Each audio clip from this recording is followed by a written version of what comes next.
Amén, amados. Entonces, habíamos estado compartiendo hace unos días atrás, ¿verdad? El sábado que pasó, acerca de la metanoia. ¿Se acuerdan? ¿Qué es la metanoia? Es el cambio de mente, ¿verdad? Es una palabra que está en griego y que nos habla de una transformación que proviene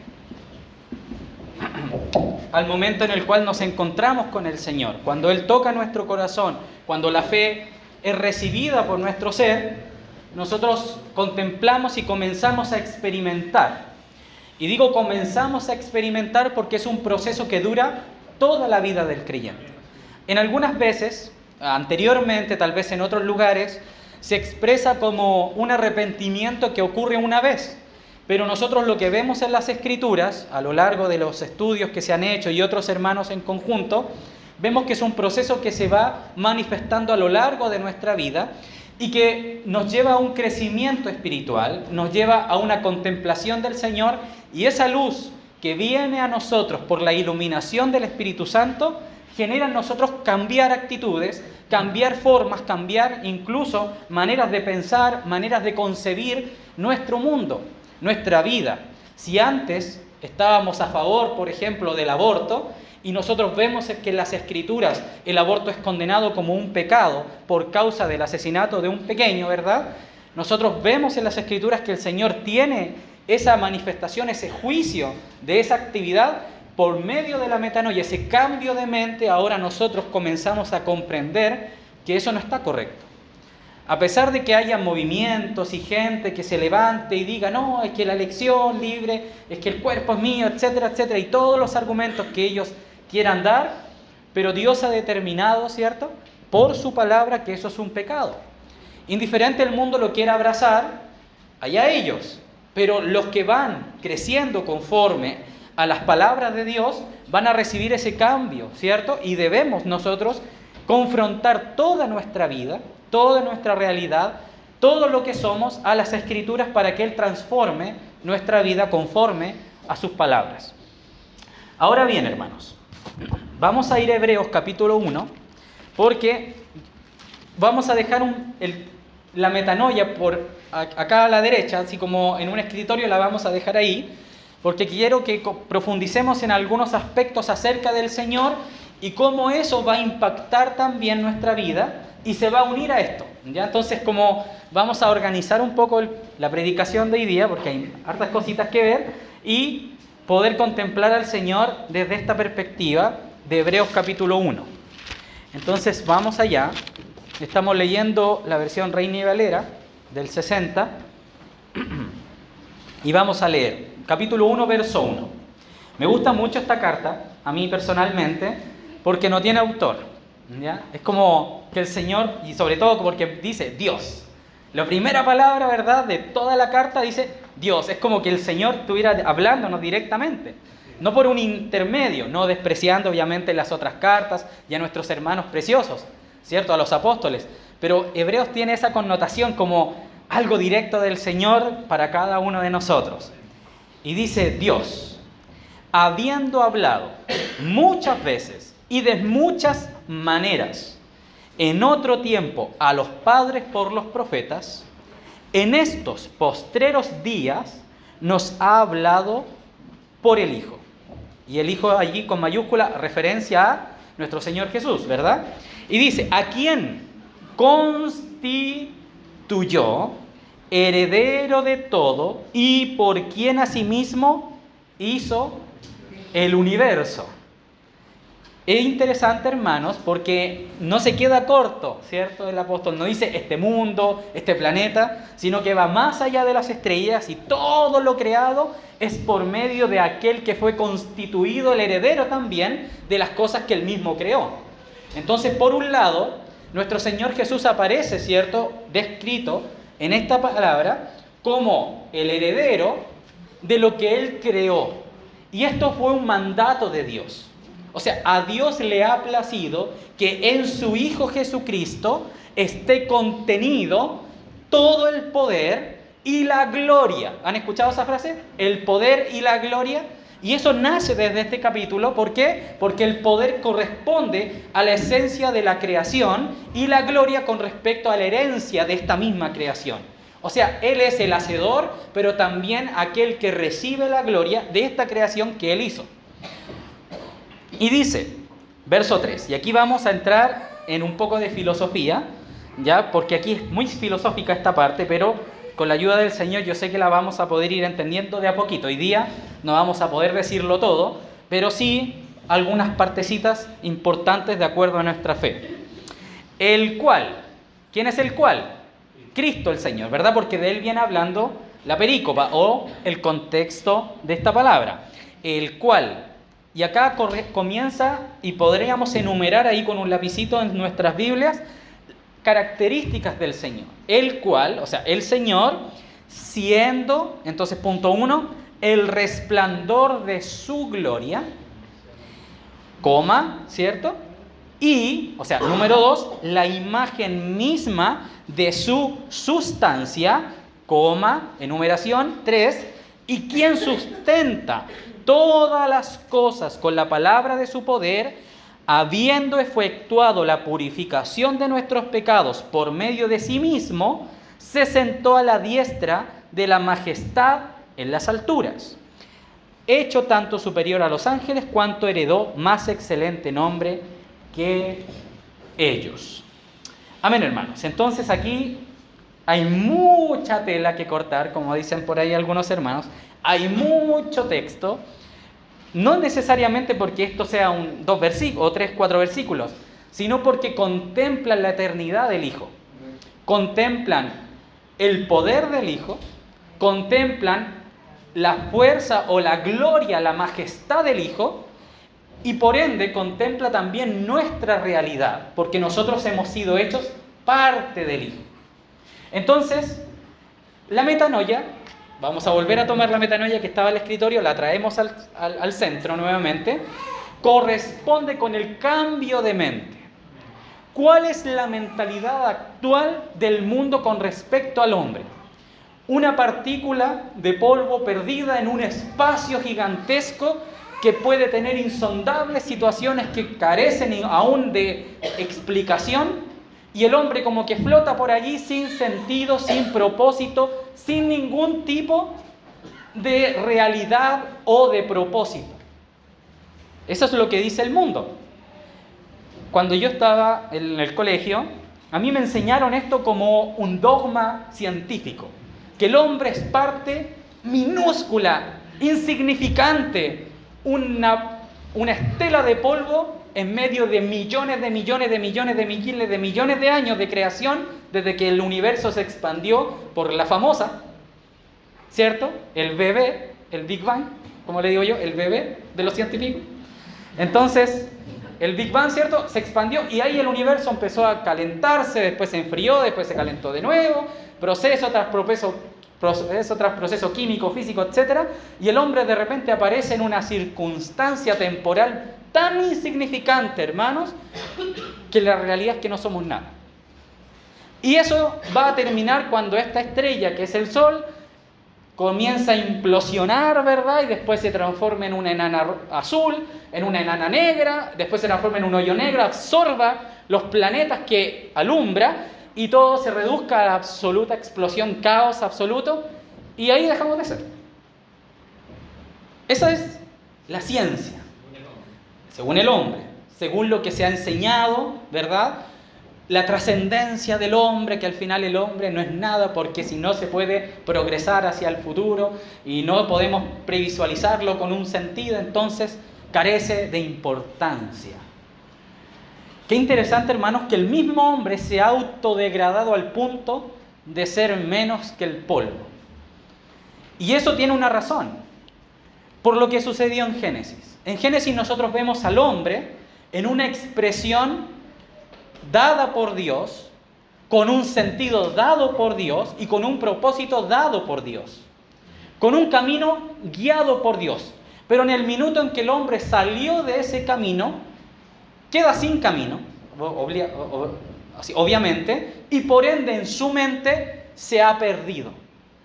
Al morir espiritualmente el hombre en aquel Génesis, el hombre comienza a degradarse al punto, y no solamente con respecto a los pecados que vemos, ¿verdad? Que están en expansión, esos pecados que vemos que se asesinan, se matan, se violan, se ultrajan, se secuestran, hacen toda clase de males hombres con hombres, sociedades se conquistan, se destruyen, y el hombre va a la guerra, es destruido y no importa nada porque las generaciones pasan, y al final todo este sistema nos está guiando, hermanos, a este mismo propósito que la ciencia respalda, entre comillas, ¿verdad?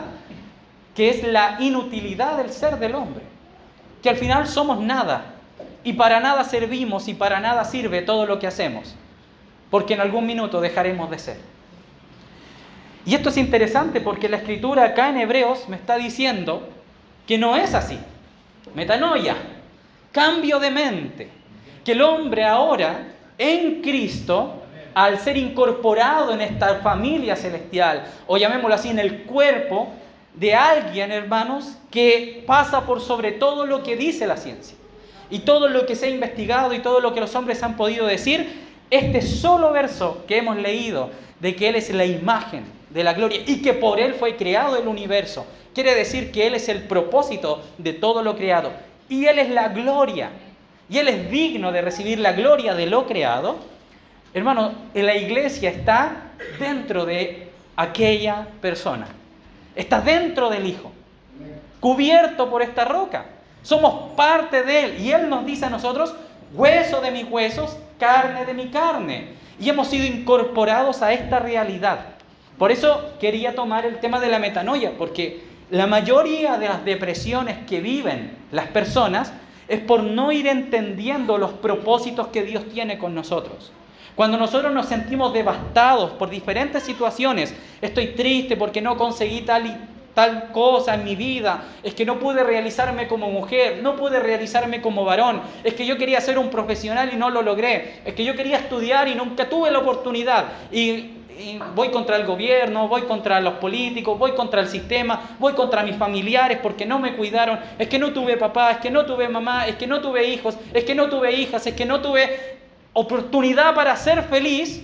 Viene Dios y me dice, mira, todo lo que nosotros pensamos, todo lo que ha sido dado por esta sociedad no tiene relevancia, porque tú tienes la oportunidad de ser puesto en el Hijo de Dios, aquel que es el propósito de todas esas otras cosas que son menores. Y por eso el creyente, hermano, no solamente debe pararse como en una posición de humillación delante de Dios, pero delante de los hombres, metanoia. Somos de Cristo. Somos parte de su cuerpo, hermanos. Y aunque tal vez pasemos toda nuestra vida barriendo pisos, porque puede ser que alguien acá puede trabajar tal vez en algo muy humilde, muy precario, pero a pesar de eso Dios ha querido revelar a su Hijo y darnos, hermanos, entendimiento para que comprendamos que ya no somos esa partícula de polvo que se mueve por ahí sin propósito, sino que hemos sido hechos herederos juntamente con Cristo de todo esto. Y no es jactancioso, gracias hermano, estaba poniendo la N antes de la C, jactancioso decir, no, yo soy un hijo de Dios, pero con la cordura que corresponde a las Escrituras, ¿verdad? Con la humillación que corresponde a las Escrituras, con la mirada del Señor, porque Él siendo igual a Dios. Haya pues en vosotros este sentir que hubo también en Cristo, el cual siendo en forma de Dios no estimó ser igual a Dios como cosa que aferrarse, sino que se humilló. Y estando humillado o en la persona o en la carne, se hizo esclavo o siervo de los hombres. ¿Para qué? Para darnos vida. Entonces, hermanos, esta metanoia involucra este cambio de concepción de nuestra realidad. ¿Y por qué hablamos así? ¿Y por qué estamos predicando esto hoy en día? Porque esto tiene que ver con nuestra vida diaria. Esto tiene que ver con nuestro día a día, hermanos. Y no es que nos vamos a poner mentalmente como aquellos lugares en Estados Unidos particularmente, donde se juntan cientos de miles de personas y todos les dicen, ya, di, eres un guerrero. Y todos dicen, yo soy un guerrero. Ya, pero dilo con ganas, tenés que creerlo, visualízalo. No. No es así. Eso es una fuerza mental que es solamente para sacar dinero y tratar de manipular masas, hermanos. Lo que aquí estamos viendo es que apuntamos esta realidad, este cambio de concepción de nuestra realidad hacia Cristo y hacia nuestras familias y hacia nuestras vidas. Porque vamos a empezar a ver que antes estábamos muertos en delitos y pecados y era nuestra realidad una estela de polvo sin sentido. Entonces, ¿qué más da si tengo, por ejemplo, 5 o 6 parejas en mi vida? ¿Qué más da si me separo? ¿Qué más da si me divorcio? ¿Qué más da si tengo un hijo por allá y lo abandono? ¿Qué más da si tengo otro hijo por acá y lo abandono? ¿Qué más da? Y la gente piensa así. Yo tengo compañeros de trabajo que piensan así. El otro día me dijeron, como no sé si en broma, pero estábamos hablando de los trabajos, en mi trabajo. Y que justo habían típicas noticias de que una persona paga 15 millones de pesos por irse a vivir a una isla. Solo, ¿verdad? A cuidar una mansión. Esas noticias que aparecen por ahí. Y mis compañeros de trabajo me decían, no, yo no podría. Y yo le decía, ¿y por qué? No, porque a mí me gusta la noche, a mí me gusta salir, la sociedad, compartir, pasarlos bien. Po. ¿A ti no te gusta? No. No, a mí me apesta salir de la casa. Venir para acá para mí es un suplicio. Estar con usted acá para mí es una pérdida de tiempo. Y me miran así, pero ¿cómo tan extremo? Yo le decía, mi deleite es estar con mi esposa en mi casa. De ahí no me muevan. Y todo así, empezó ya. Yo le decía, pero si yo me casé para eso, para estar con ella, para amarla. ¿Y podría estar toda la vida en una isla solo? Sí. Mira, mientras tenga la Biblia, a mi esposa y contacto con otras personas que son creyentes, yo no tengo ningún problema. Y todos, no, estáis locos. ¿Por qué? Porque el mundo necesita llenar su corazón de toda esa diversión, entretenimiento, pasatiempos, hobbies, viajes, conocer, experimentar, porque piensan que el tiempo se acaba y como no hay otra vida, entonces tengo que aprovecharla porque después voy a desaparecer.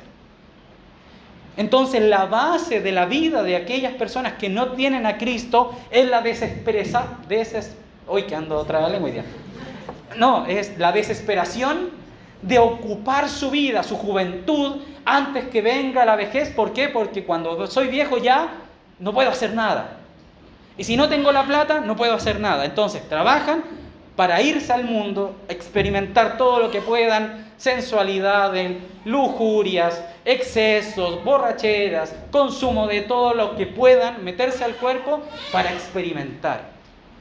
Antes que se les corte el tiempo y se vayan al más profundo olvido y al más profundo desesperación. Pero Cristo no es así, hermanos. El Señor nos ha dado una vida tan gloriosa, hermanos, tan preciosa, que cuando nosotros caemos en esos excesos y aún nuestro corazón arde por ir a buscar esas cosas, es como si fuéramos necios. Y la palabra dice, andamos como necios, andamos como los impíos, que no tienen Dios. Porque si comenzáramos a ocupar este cambio de mente para poder ir proyectando nuestras vidas en base al Señor, veríamos las riquezas insondables de su gracia, como decían los hermanos. Entonces, hermanos, por un lado, el Hijo, heredero de todo, el Hijo, el resplandor de la gloria de Dios, el Hijo, la imagen misma de la sustancia, el Hijo, sustentador de todas las cosas con la palabra de su poder, el Hijo, sentado en la majestad de las alturas. Y Él ha querido, hermanos, que siendo Él todo esto, Él ha querido darse para compartirlo con los hombres. Y esto es importante, hermanos. ¿Y cómo Él lo logra? Y aquí vamos a entrar en estos aspectos más filosóficos.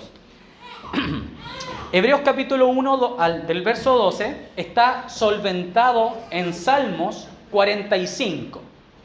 Salmos 45 está como debajo de Hebreos del 1.1 al 1.12. Es como si tuviéramos acá una columna. Entonces está el Salmo que sostiene Hebreos. Y cuando uno lee el Salmo 45 es tan precioso, hermanos, porque habla de toda la obra de Dios. E incluso aparece la iglesia también allí. Después lo podemos leer entero, o lo pueden leer en la casa o leerlo con la familia. Es muy precioso. Y a mí lo que me llama la atención es que es un salmo que está escrito por los hijos de Coré. Y los hijos de Coré escribieron, o están sus cantos escritos desde el capítulo 42 al capítulo 49 de Salmos. Lo cual es, hermano, dese un tiempo, así como se quiere dar un gusto, lea esos salmos, porque son tan preciosos, y sobre todo cuando vemos que los hijos de Coré, Coré mismo, no fue un buen hombre delante de Dios, fue consumido, ¿cierto? Fue enviado, se abrió la tierra y murió por causa de un juicio, por hacer cosas conforme a su gloria. Coré era un hombre que buscaba la gloria hacia sí mismo, que el pueblo fuera detrás de él. Y hay una enseñanza tan linda, hermanos, no voy a entrar en eso, pero sí mencionárselas para que la podamos ver tal vez después, en la cual la descendencia de Coré escribe acerca de la gloria de Dios. Y escribe cosas tan preciosas, hermanos, en esos salmos. Los invito a que lo puedan estudiar en la casa o leerlo, porque son de mucha edificación. Ahora bien, teniendo claro que el Hijo, hermanos, es todo lo que acabamos de decir, vamos a hablar de unas palabritas que están acá, pero las vamos a ver en griego, que son sustancia, en el verso 3, y dice, el cual siendo el resplandor de su gloria y la imagen misma de su sustancia. Entonces, vamos a poner esto en un cuadradito para que no se nos arranque. Sustancia. ¿Qué es una sustancia? Los hermanos que estudiaron química, materia, ¿ya? No sé si alguien más quisiese decir algo acerca de la sustancia. Es como que tiene un poquito de todo. Cuando uno hace una cazuela y dice, uy, la sustancia no es lo mismo, porque la cazuela va carne, papas, zanahorias, cilantro, durante todo, como que la sustancia hay todo un poquito, entonces Amén. hay todo útil. Así es, ¿ya? Sí, es como la composición de la esencia. Entonces podríamos decir que sustancia es un sinónimo de la esencia. ¿Y la esencia qué es? Una sustancia. Bien, porque es un sinónimo, ¿verdad? ¿Ya? O de lo que está hecho, ¿verdad? Por ejemplo, este pilar que está acá no es de metal, ¿cierto? ¿De qué es? De madera, ¿verdad? La sustancia de la que está hecho esto es madera, que es de un árbol, que nació, ¿verdad? Se desarrolló, llegó a ser frondoso, lo cortaron y ahora está aquí sosteniendo este techo. La sustancia de las cosas es de lo que está formado. Su naturaleza, que está relacionado, a pesar de que la naturaleza de este pilar a esos pilares, por ejemplo, que están arriba, son de sustancias diferentes. O sea, la esencia y la sustancia están relacionados, pero no son exactamente lo mismo, ¿ya? Esta palabra, en el griego, hipóstasis. Esta palabra es conocida en el medio que tiene que ver con el estudio de lo que es el Señor. Esta es una palabra griega que se divide en dos. Hipo, que es bajo, como hipopótamo, ¿cierto? ¿Qué significa hipopótamo? Bajo el agua, ¿ya? El hipocampo. Hipoclorito de sodio, bueno, ya, ¿cierto? No.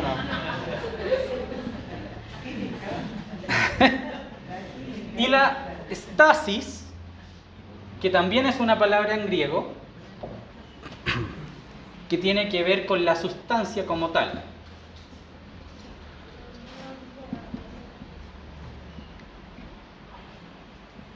Entonces, esta palabra en griego, hipostasis, substancia. Esa sería una traducción más correcta, ya que en el hipo se nos olvida esto.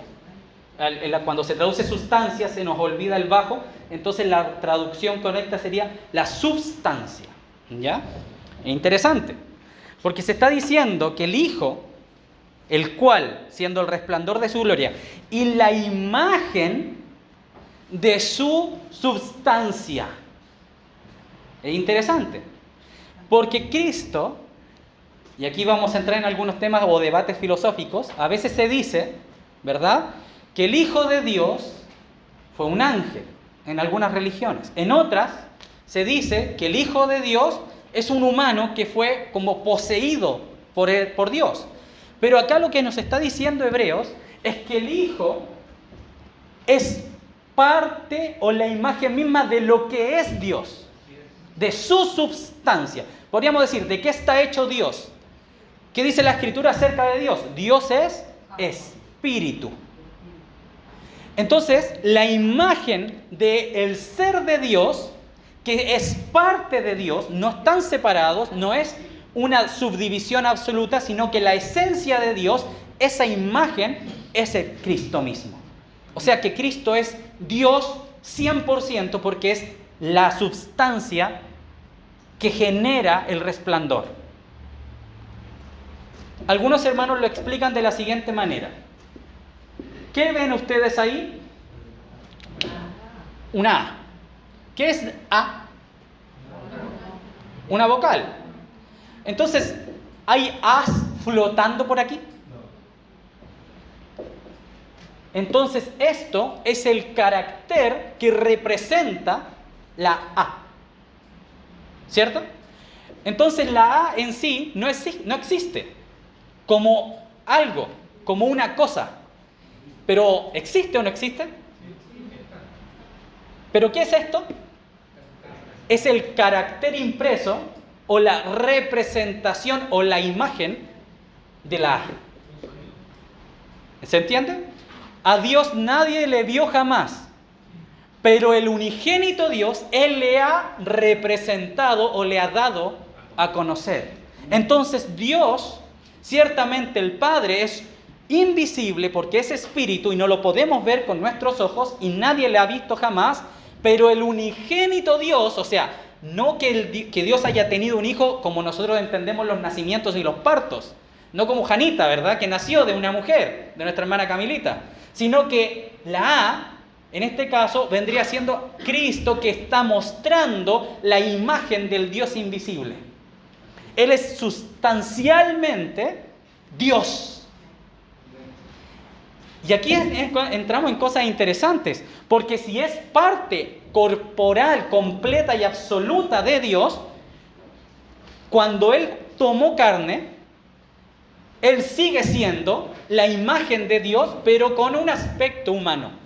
Entonces, cuando Él vino al mundo, Él tomó cuerpo, Él se hizo de dos naturalezas, porque Él ya tenía la naturaleza divina, porque es la substancia de Dios, ¿verdad?, la hipóstasis, pero a la vez, no la A, vamos a poner aquí al Señor, ¿verdad? Tiene divino, pero Él agrega a su naturaleza la humana. Y eso es lo que nos explica Filipenses cuando dice, capítulo 2, cuando dice, siendo igual a Dios, no estimó el ser igual a Dios, porque no es que esté el Padre arriba, el Hijo como un esclavo del Padre y el Espíritu Santo que anda por allí flotando, sino que el Padre es igual en poder, estatura, porque son de la misma esencia, naturaleza y substancia que el Hijo. Pero el Hijo, siendo la imagen, lo que vemos de Dios, Él tomó naturaleza humana y se hizo como nosotros. Y por eso tiene manos.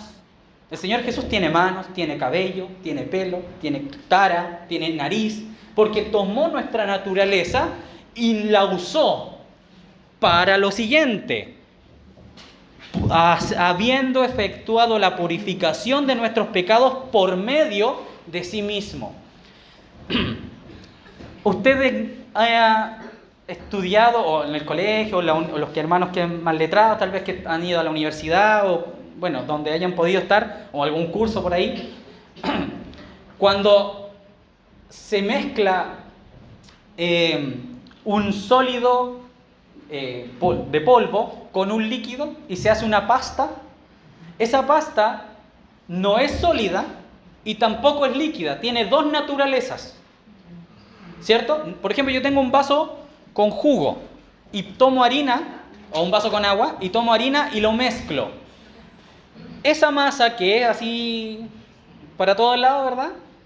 No es líquida y tampoco es un sólido. Es claro, homogéneo, es que es todo igual, ¿verdad? Eso que está allí es una transición, doble naturaleza. Estoy dando ejemplos, hermanos, para poder entender dos naturalezas en una. No es que el Señor sea eso, obviamente, sino que son ejemplos para que nuestra mente pueda ir siendo o ir captando estas realidades espirituales. Porque cuando no las entendemos, nos confundimos y comenzamos a decir, no, lo que pasa es que hay personas que dicen, yo vi a Dios. No, todas las personas que vieron, entre comillas, a Dios en el Antiguo Testamento, vieron a Cristo. Y no que Cristo empezó a hacer en el momento en que María lo dio a luz, sino que en ese momento Él tomó cuerpo, pero Él ya existía desde eternidad hacia eternidad. Él es la sustancia de la divinidad del Dios. Por eso decimos que es un solo Dios que tiene una hipóstasis. En su hipóstasis está el Padre, que es aquel invisible, pero el mismo Dios invisible genera de sí mismo una imagen y Él es nuestro Señor Jesús, el Cristo, el Hijo del Dios viviente. La Escritura le llama hijo porque nace del Padre, pero no con un nacimiento de una fecha en específico, sino que Él siempre ha sido y siempre ha estado. Y por eso se le llama Padre eterno, porque siempre ha estado el Hijo eterno. Y esa relación que hay entre cada uno de ellos, que es personal, y por eso le llamamos persona al Padre, no porque sea una persona en el sentido humano, sino porque Él tiene conciencia de sí mismo, y eso lo hace persona, porque tiene una conciencia de sí. Cuando nosotros analizamos a los animales, ellos no tienen conciencia de sí mismos, pero el Padre sí tiene. Y los ángeles no son personas, pero sí son personas en el sentido de que tienen una conciencia de sí. El Hijo tiene una conciencia de sí también, pero no mezclada con la del Padre, sino que separada del Padre. Por ende es otra persona en ese sentido. Y el Espíritu Santo también es una persona porque también tiene una conciencia de sí separada del Hijo y del Padre. Entonces, Dios tiene una hipóstasis a la cual nosotros en las Escrituras vemos que se le llama el Padre, o Él mismo se refiere a sí mismo como el Padre de todo. El Hijo, que también Dios tiene una hipóstasis, esa sustancia, ¿verdad? Que es la que nosotros podemos ver, la que nosotros podemos leer, que hombres lo palparon, que lo tocaron, que caminaron con Él, y que hizo milagros y hizo una manifestación de quién era Él, y que no es la misma del Padre, y está clarísimo en las Escrituras, y el Espíritu Santo a su vez también es una hipóstasis separada del Padre y separada del Hijo, pero también es persona, por cuanto son un solo Dios, pero en tres hipóstasis que no se habla bien cuando se dicen personas, porque pareciese ser que se fueran personas individuales, pero son personas por causa de que cada uno tiene una conciencia de sí separada. Yo sé que es complejo y enredado porque conlleva muchas cosas, ¿cierto? Pero es lo que las Escrituras nos han estado mostrando. Hipóstasis. Esta palabra es muy importante, hermano, muy importante, porque nos habla de la esencia de nuestro Dios. ¿Ya? Ahora bien, ¿dónde vemos? Porque el Padre ciertamente se revela en el Antiguo Pacto por medio de los profetas, particularmente por medio de Moisés inicialmente, cuando Él dice, el Padre dice de sí mismo, yo soy, que es una persona porque está diciendo, oye, tengo conciencia de mí mismo, por ende no soy el universo, porque si el universo fuera Dios, como el panteísmo lo cree, entonces el universo entero tendría una conciencia de sí. Y por ende, nos hubiera exterminado hace rato porque lo estamos contaminando. O que la naturaleza tuviese una conciencia de sí misma y por ende podría expresarse. Y los árboles y todas las cosas tendrían como voces y nos estarían hablando constantemente. Pero no es así. En la práctica no es así. Entonces Dios no es la naturaleza, Dios no es el universo, Dios es un ser creador que tiene conciencia de sí mismo, que se reveló a Moisés diciéndole: yo soy el que soy. Interesante. El Hijo es una persona en el sentido de que tiene una conciencia de sí mismo, porque cuando Él vino al mundo, Él dijo de sí que Él era el Hijo de Dios. Amén. Él dijo de sí que Él había venido, dado, enviado por el Padre. Entonces hay una separación de esta conciencia con esta otra de Dios, y por ende son dos personas diferentes. ¿Y el Espíritu Santo? Vamos a Juan, capítulo 15, para ver esta hipóstasis. ¿Y por qué el hermano David se fue a eso si estábamos hablando del otro? Porque esto es la base para poder entender por qué nosotros también, hermanos, podemos participar de esta naturaleza divina tan preciosa, hermanos, que nos ha albergado. A pesar de que no lo sepamos, el Señor es nuestro Padre, porque hemos sido adoptados para ser hijos de Él. Capítulo 15 del Evangelio de Juan, verso 23 en adelante. Me gustaría haberlo leído completo, pero no podemos por causa del tiempo, ¿ya? Y que no está relacionado, pero no tan exactamente. 23 dice: el que me aborrece a mí, también a mi Padre aborrece. Entonces, entendiendo la substancia, si yo aborrezco al Hijo, tengo que aborrecer al Padre.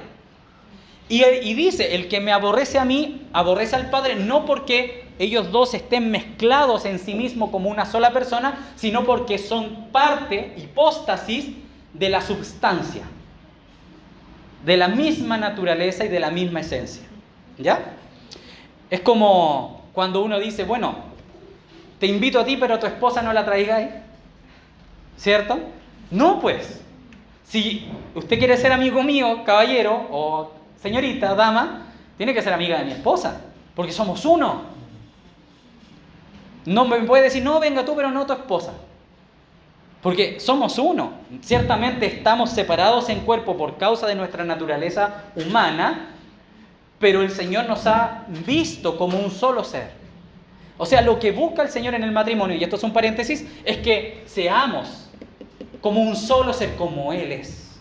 Y cuando Él mira a la iglesia debería ser como Él es, en una unidad perfecta, sintiendo lo mismo. El apóstol Pablo dice que sintamos una misma cosa, y uno dice: pero ¿cómo podemos sentir una misma cosa si yo me puedo estar contento y el hermano está triste? Entonces uno intenta tomar esto que es la voluntad de Dios progresiva, ¿cierto? Que nos vayamos uniendo en un solo sentir, que es el de Cristo, y tratamos de humanizarlo. Y no es así, hermanos. Sino que lo que busca el Señor es que su voluntad es que nos vayamos mimetizando con Él, y en Él tengamos el encuentro, no en nosotros, en Cristo. Por eso Juan, capítulo 1, sigo en el paréntesis, dice que la comunión unos con otros es en el Padre y en el Hijo.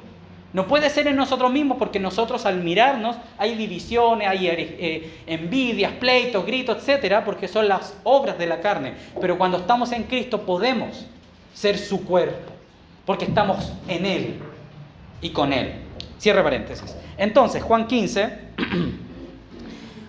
25, va, acá. 23, el que me aborrece a mí, también a mi Padre aborrece. Si yo no hubiese hecho entre ellos obras que ningún otro ha hecho, no tendrían pecado, pero ahora han visto. Oye, estoy leyendo mal, hermanos, perdónenme. Voy a leer de nuevo. Si yo no hubiese hecho entre ellos obras que ningún otro ha hecho, no tendrían pecado, pero ahora han visto y han aborrecido a mí, una persona, y a mi Padre, ¿verdad?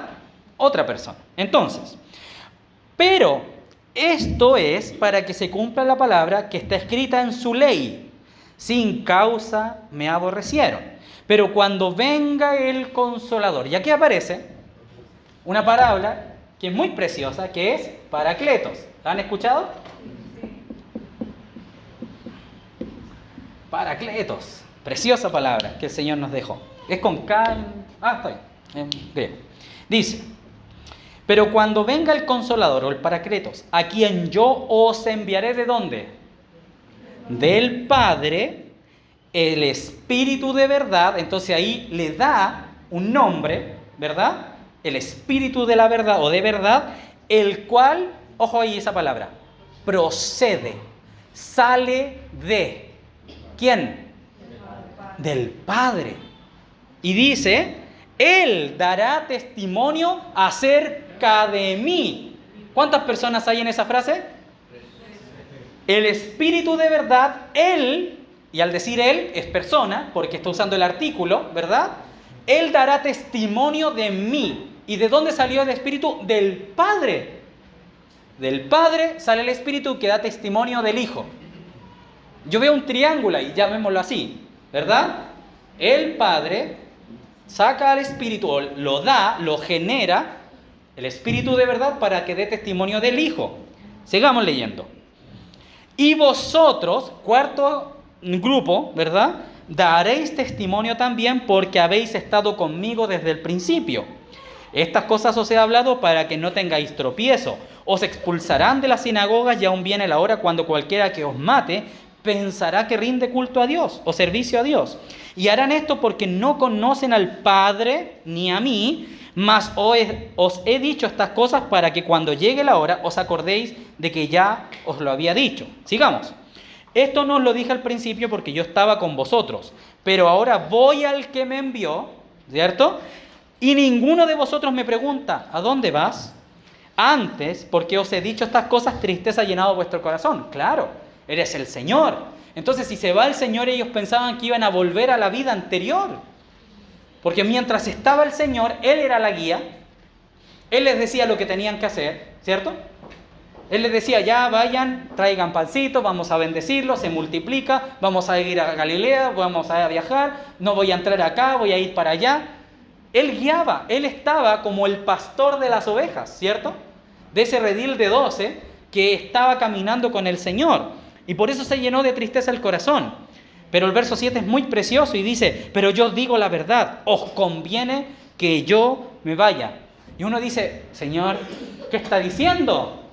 Si queremos que tú vengas, no que te vayas. Imagínense que el Señor, y aquí en esta altura, los apóstoles ya tenían el entendimiento de que Él era el Mesías, prometido por los apóstoles. Y el Mesías prometido, tiempo que pasó esperando que los profetas anunciaron, Juan el Bautista, es aquí, ahora sí, a la flecha hacia abajo, ¿verdad? Todas las otras flechas indicaban el futuro y llegó Juan el Bautista y dijo, este es el Cordero de Dios que quita el pecado del mundo. Los apóstoles le siguieron, dejaron sus casas, dejaron sus quehaceres, dejaron sus trabajos, se fueron con el Señor. Y el Señor le dice, bueno, yo me voy. O sea, tristeza ha llenado vuestro corazón. Y eso es lo que ellos estaban sintiendo, pena. Señor, pero ¿por qué te vas? Y Pedro, ¿cierto? Donde quiera que tú vayas, yo iré. Y aparecen ahí las emociones, los sentimientos, porque se estaba yendo el Señor. Y más encima le dice, pero tranquilo, les conviene. ¿Y por qué les conviene? Pero yo os digo la verdad, os conviene que yo me vaya, porque si no me fuera, el Consolador no vendría a vosotros. Mas si me fuere, os lo enviaré, y cuando Él venga, convencerá al mundo de pecado, de justicia y de juicio.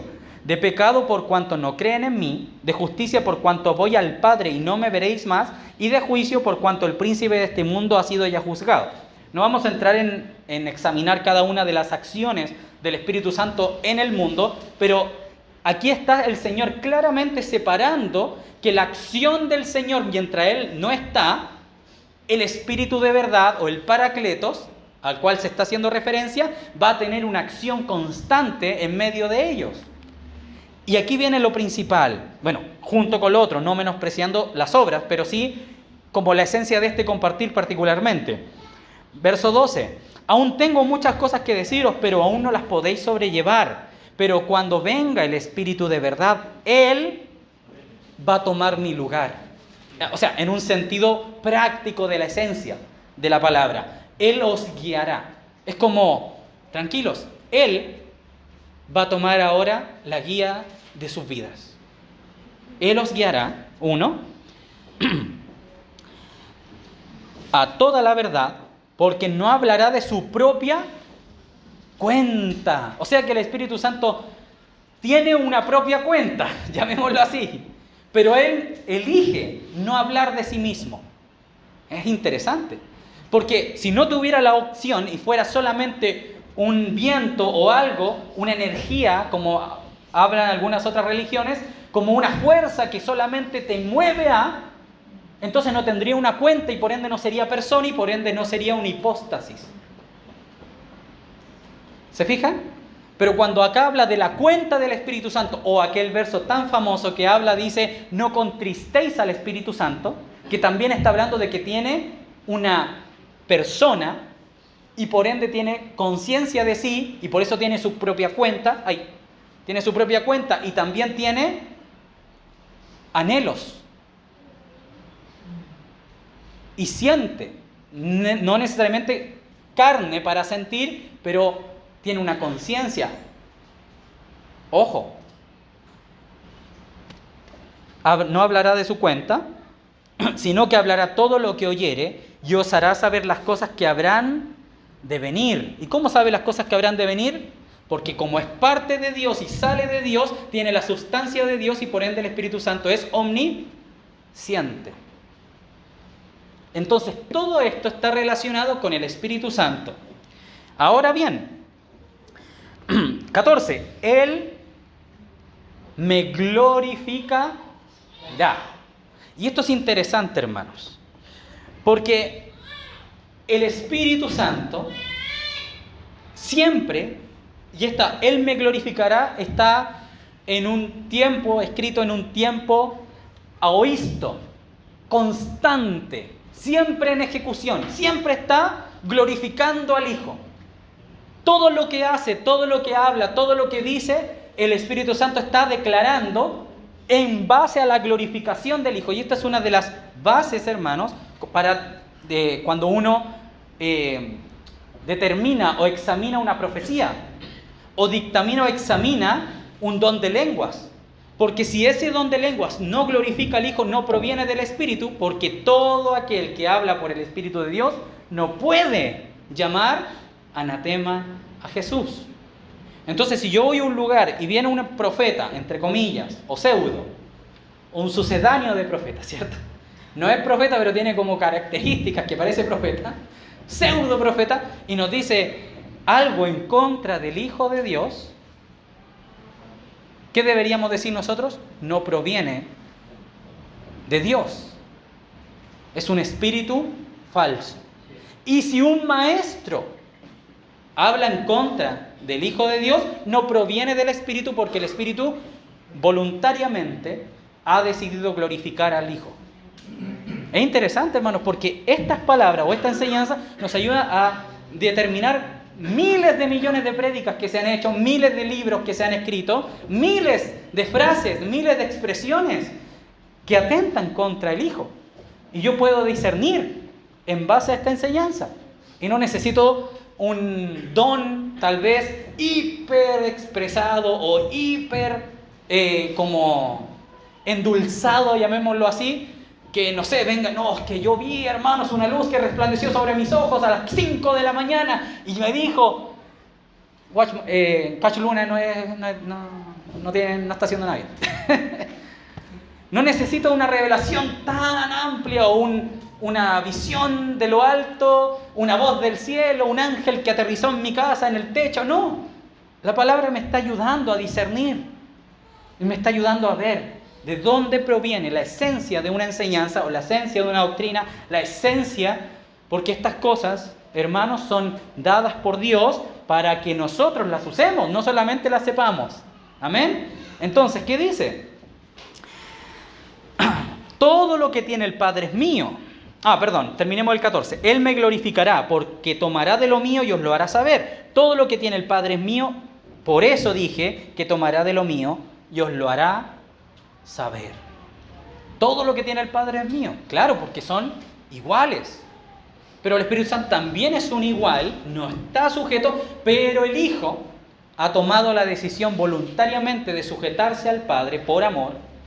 El Espíritu Santo ha tomado la determinación de sujetarse y glorificar al Hijo por amor, no en una imposición jerárquica dada por el Padre, sino que ellos trabajan en un círculo de amor.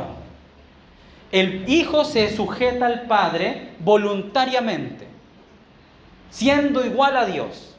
Él decidió amar y sujetarse. Y el Padre, como leíamos, le heredó todo.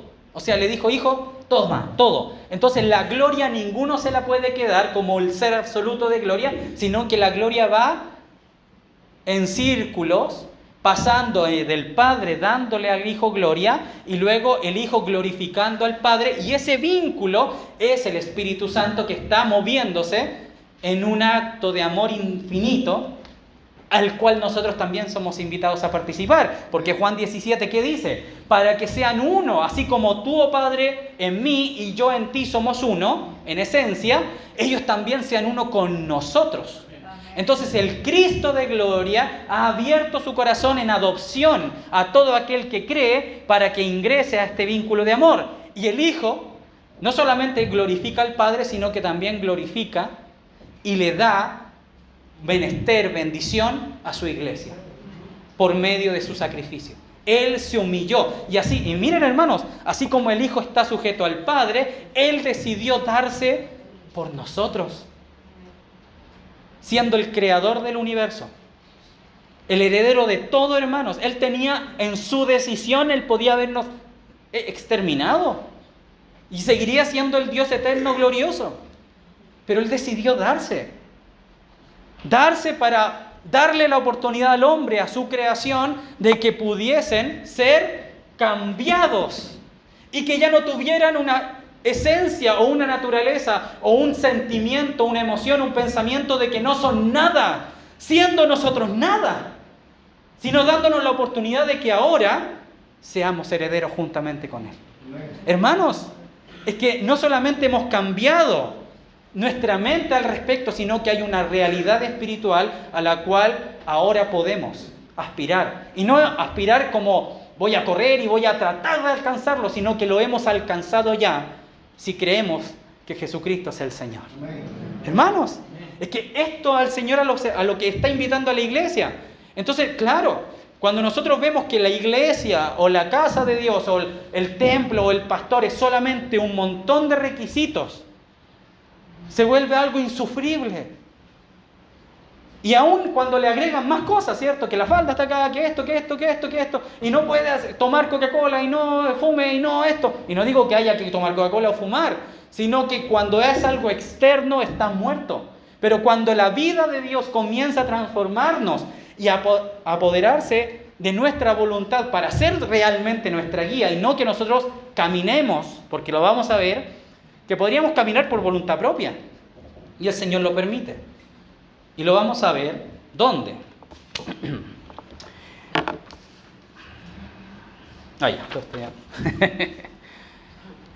Primera de Corintios capítulo 14. Y luego Efesios, Gálatas y luego Efesios. Y ahí terminamos, hermanos. Primera de Corintios capítulo 14, verso 2.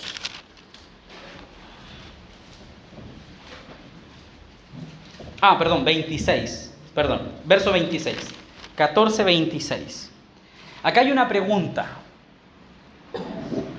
Una vez que ya tenemos todo esto, hemos sido incluidos en la vida de Dios, hemos sido hechos partícipes, ¿verdad?, de la naturaleza de Dios, invitados por Dios, siendo adoptados hijos suyos, y que estamos cambiando, ¿verdad?, nuestra manera de concebir la realidad del mundo, los matrimonios, los nacimientos, la vida de nuestros hijos, los estudios de nuestros hijos. Estamos cambiando, estamos mutando. No somos igual que el mundo, hemos sido rescatados de las tinieblas para la luz del Hijo de Dios. A ese reino pertenecemos, y ese reino tiene una guía, tiene un Dios, tiene un Señor, un bautismo, una fe, ¿verdad? Todo eso está involucrado allí.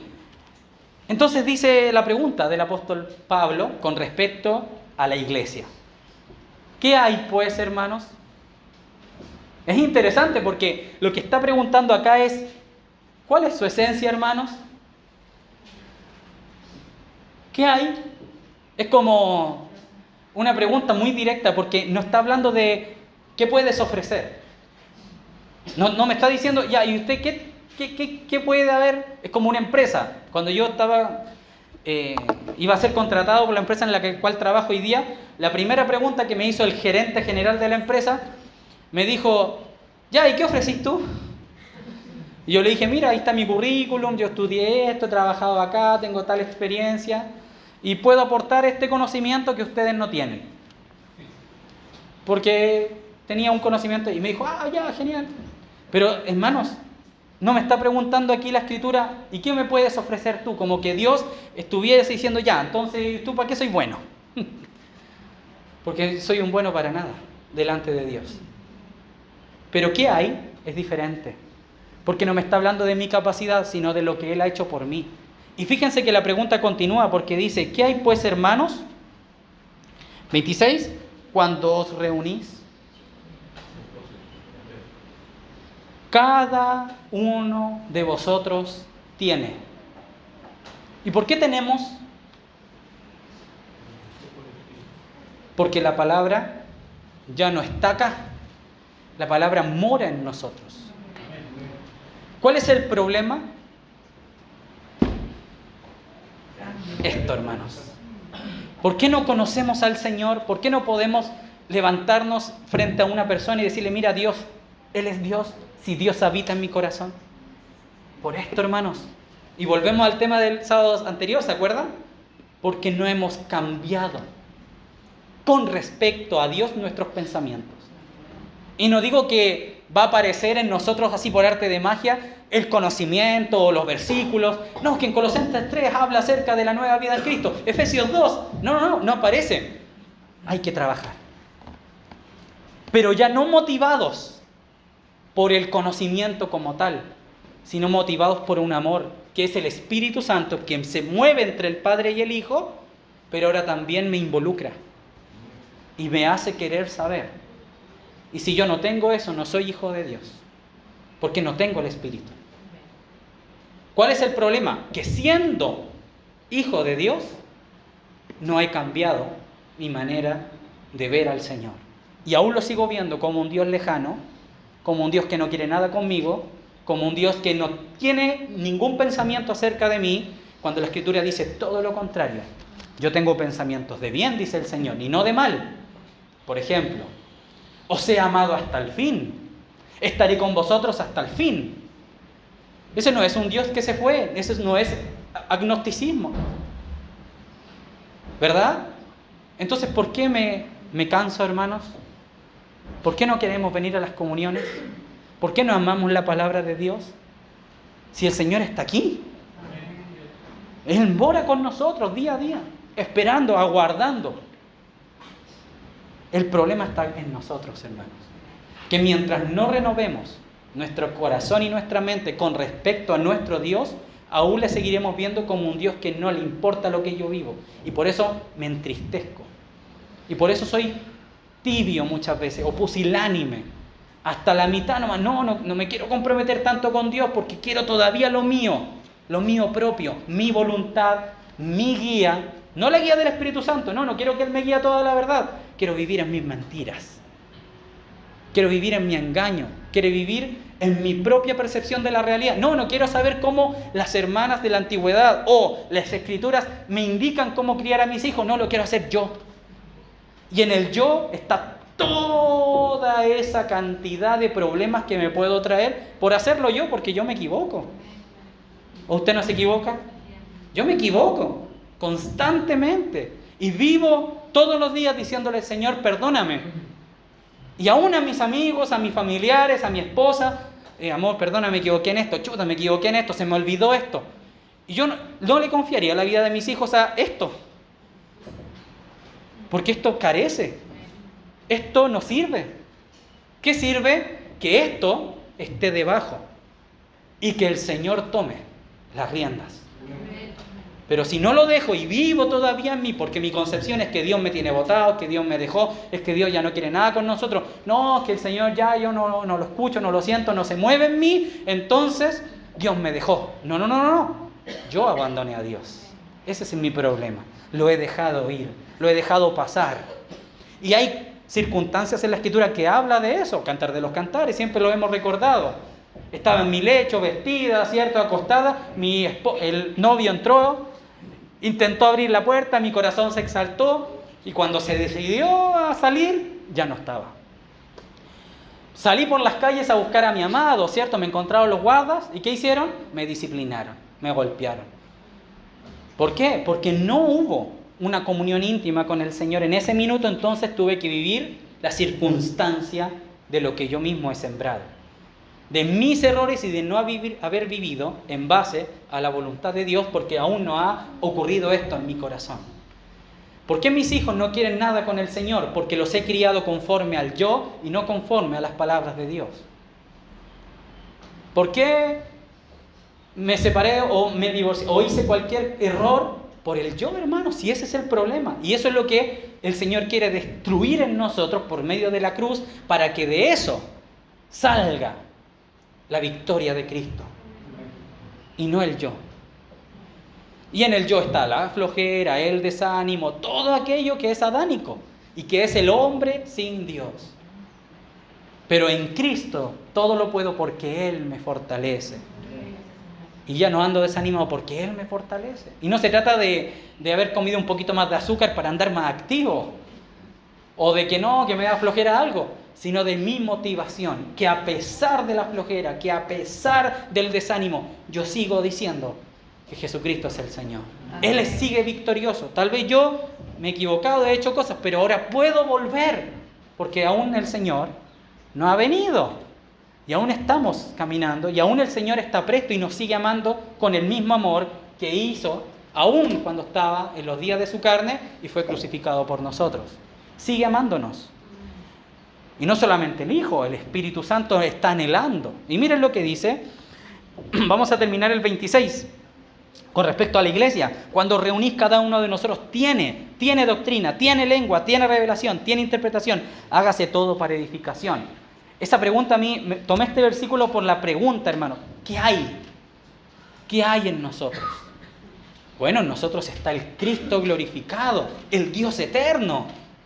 Entonces cada uno tiene. ¿Se fijan la relación? Que no es lo que podemos ofrecer, porque cuando es lo que podemos ofrecer, no, hermanos, que yo no soy muy bueno para leer, no, hermanos, que yo soy desafinado, entonces pegarme yo un salmo ahí cantando en la casa del Señor no les va a gustar. Hermano, no tiene que ver con la afinación.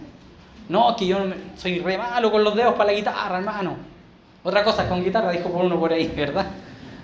No, que yo la verdad, hermano, no se me ocurre ningún versículo para predicar. Es que, hermano, no depende de lo que nosotros podamos ofrecer, es lo que Él puede hacer por medio de nosotros.